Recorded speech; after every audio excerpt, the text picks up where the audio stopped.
So in Iron Disciples, we want guys to, the point of this is for guys to learn how to study, to do their own study, to not just suck in doctrine and from the world without filtering it themselves. And this is kind of like what we want them to do with bodybuilding, within all the different facets of life, is to do the work, source out the material, spend the time.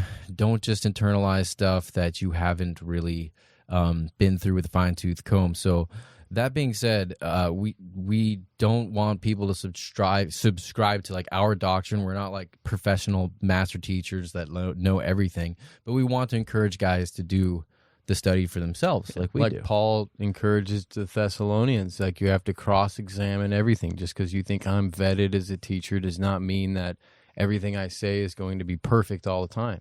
Right. You know, exactly. so and therein lies your responsibility. It's a responsibility that men have, that women have, that anybody with a walk has with Christ, to do that. And it's skepticism is really what it is. You're being skeptical. You're looking on the nutrition label and saying, well, what's in this? You know, it says that it's natural, organic, and all this, but on the back it's got soybean oil, sugar out the yin-yang. You know, this is not good for me. So we're going beyond, and we're trying to allow the Lord to use his specific, unique discernment with you as you're ingesting and growing. Right. And we don't have like a set doctrine. You could be a Catholic, you could be a Protestant, you can be an Anglican, you could be a Seventh-day Adventist, you could be a Calvinist, you could be, and come to Iron Disciples group. We would want to listen. We're about having conversations. Yeah, and I want to have conversations. We don't want to sit here and tell you, preach at you, and do that. There's plenty of those guys out there in the world, guys. There's tons. In fact, that's the majority. But we want young men to be able to learn how to have a conversation, to identify themselves within their intellect and not within the ideas that they've kind of stolen from other people and integrated into who they think they are. In our Bible study. And then to feel threatened when someone comes with a different belief set or a different idea, because it happens all the time. Let's be real. If you read this book right here, doesn't mean you're going to automatically be going to heaven. I mean, there's 700 sects of Christianity. Each one claims to know the way. So you have to have an open heart and you have to be able to have conversation. You have to be able to think critically. You have to be able to think, pragmatically about a lot of this stuff. Yeah, I think that we're trying to encourage, especially younger men. I think that a lot of older men should have the opportunity to learn how to voice their opinions in front of a group, to speak in a group that's supporting them through their awkward silences, through when they're trying to find out what it is they actually want to say, and that becomes a muscle. We're exercising communication in a group and helping the younger guys find out and discover who they are, find their voice in that so that they can properly share the gospel, voice questions, and have the opportunity for community and friendship and discipleship, brotherhood, these bonds to take place. In church, you have that moment where it's like, turn to your left and shake the hand of whoever's there, tell them God bless you, and then we all stare at one person again. Yeah. And so, we're trying to, I think the Iron Disciples is we're starting to see, because you could focus on any one concept in the Bible and it would be worth your while. You could spend a whole lifetime on it, and so we've been asking the Lord and asking our mentors and trying to find out what is our niche here as the Iron Disciples, what is our offering, what does the Lord put, into our hands, sort of like diamonds that we want to share with the world. And I think that having conversations is a big one, spiritually healthy, body, mind, and soul, having these things work together in harmony, not just like the mind or not just the theology, not just the body, seeing this personhood, which encompasses so many different things, spirit, mind, body, soul, and trying to have the correct diet, the correct community. These things will add to the church as a body, and that's what I'm starting to see the Iron Disciples as. We're encouraging men to have discussions as men, and enjoy that process a little more completely.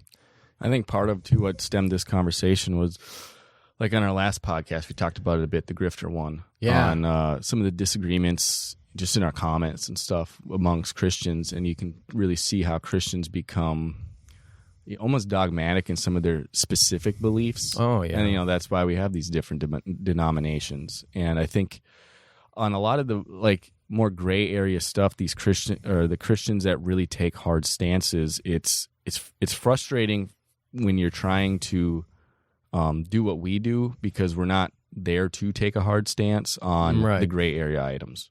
Like, our group has guys that are like Pentecostal, like you said, we would welcome Catholics, we would welcome these different viewpoints, and we're not going to take, we're basically want to push guys to go study themselves, go answer those questions themselves, and our focus is the gospel itself. Yeah. And I think that we get this awesome opportunity to have this. That's what the world struggles with, is like, and these echo chambers people feel so comfortable in. And it's not the way men grow. You don't grow in an echo chamber. You need to be having different viewpoints. You're exercising your critical thinking. We have open minds when it comes to this stuff. And we try to maintain our humility when new stuff is brought that's challenging what we do already believe. And I think it's really of essential value for the listener to understand we're not from seminary school, and we're not guys who are saying, I know the truth on some of these gray areas. We have our feelings about them, and they're fun to think about from time to time. But I'm not sitting there telling you this is exactly what you should believe, even if I feel that way. But I want people to be able to have conversations with each other about things that they have difference of opinion on, because really that's what it is. It's a difference of opinion. God purposely doesn't come down and talk to everybody on a megaphone and say, listen, guys, this is the way to go. This is what is. And it isn't. There are some things that are black and white, but a lot of it isn't. And that's where you get the 700 sects and the differences, these little splitting of hairs that oftentimes occur. He wants us. Why? Why would God do that? I think he wants it because it inspires humility. It also inspires the fact that somebody could be a teacher who wasn't. I mean, look at the disciples. They were fishermen. Jesus didn't go to the synagogues and gather these, schooled guys. So I think the Lord has this reason of opinions and different. I mean, our memories aren't the greatest. He did get Paul later on. For sure. But at first it was fishermen. He went and called fishermen. So I think that it causes us to be humbled, like to listen to everybody who has faith, who has salvation, like you're listening to the Lord to some degree. If you treat one of these little ones, you give them a glass of water, or you accept a prophet, you get a prophet's reward. Some of these passages are indicating that there's a deeper level to this stuff than just saying this guy's a teacher. I'm going to listen to him, or he's just my dad, so maybe I'll listen to him a little less. We can learn something from everybody. Right. And I see it as the body is the body of Christ. You could, if they liken it to a body, and these are different cells. Like, you have some guys who have deep dived into creationism, or people have deep dived into whether we are predestined or not, or baptism, or the Book of Revelation, or a lot of these different topics. They are cells within a body. Like, that's what they're meant to do. Right, and they are not the complete body, and that's what happens when you get that sort of idea that went like hyperbole. You know what I mean? It's like they take too much emphasis on this one part of the body, which knocks the whole body out. But the idea is that these parts of the body communicate with other parts, and that's the whole point. Is if God wanted everyone to be the same, then he would make everyone the same. But he did not. He had everyone in different places so they could communicate with each other, so they could be a body. So it could be something that's harmonious and that communicates together with each other, that everyone doesn't know the same thing. Same DNA, same RNA turning things on and off, but different cells, different jobs, different identities within every person.